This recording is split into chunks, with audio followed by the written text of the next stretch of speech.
हुकूमत को एक और बड़ा झटका। गैर मुल्की एयर कार्गो से बरामदात मुअत्तल होने का खदशा। पाकिस्तान से बरामदी सामान ले जाने वाली एयरलाइंस का सर्विसेज बंद करने पर गौर।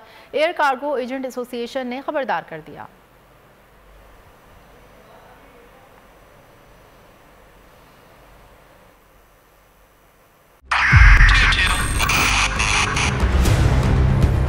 बहुत सारे तोहफे भी देके गया पाकिस्तान की आवाम को।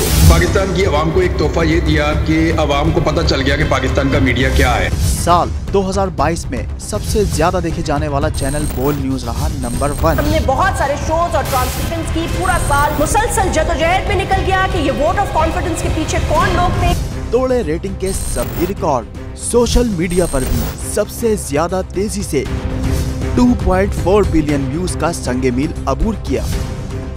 एंकर्स को भी आवाम में सबसे ज्यादा मकबूलियत मिली और सोशल मीडिया पर भी बोल रहा सब पर भारी। सब्सक्राइब करें और बेल दबाएं ताकि कोई खबर रह न जाए।